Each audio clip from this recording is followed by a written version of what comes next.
savent pas qu'ils le savent. Une autre forme d'interprétation.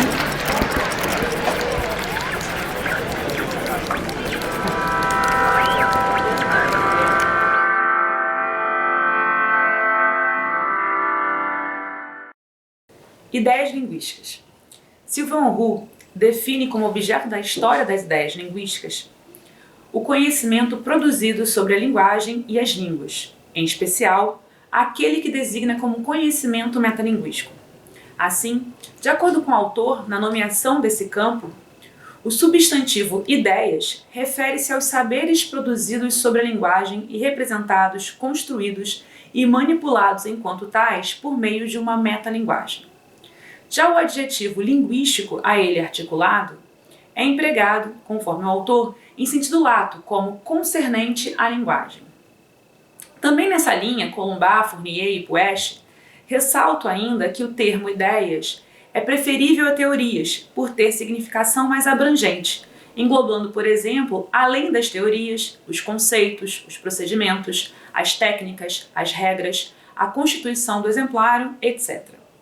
E também por ter a vantagem de ser menos comprometido epistemologicamente, ou por ter um engajamento diferente, menos normativo e mais respeitoso com a diversidade de formas que tomam o saber na história ou em outras culturas. Tal posicionamento filia-se ao princípio de neutralidade epistemológica em que se sustenta a história das ideias linguísticas, segundo o qual, como explica Sylvain Auroux, não cabe ao historiador das ideias dizer o que é ou não ciência, embora lhe caiba dizer o que, em determinadas condições históricas, foi concebido ou não como ciência.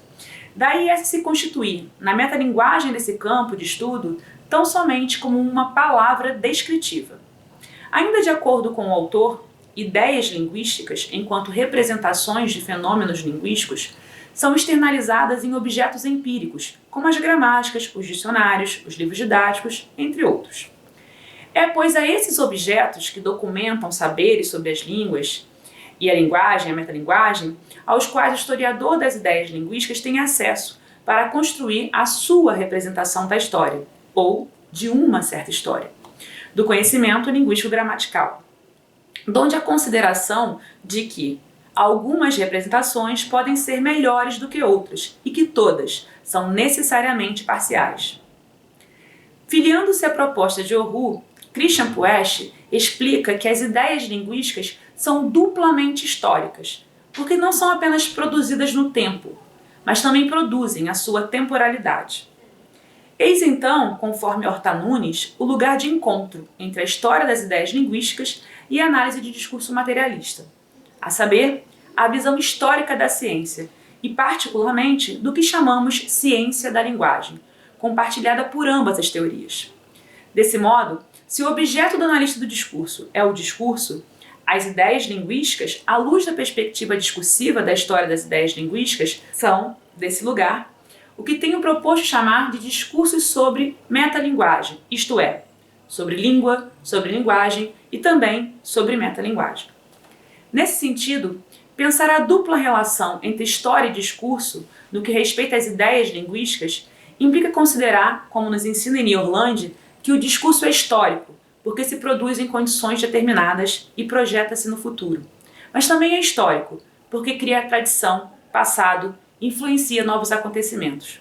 Ou seja, implica pensar, como acentua Pfeiffer, aquilo que Auroux nomeia como instrumentos linguísticos na relação com a sua exterioridade constitutiva.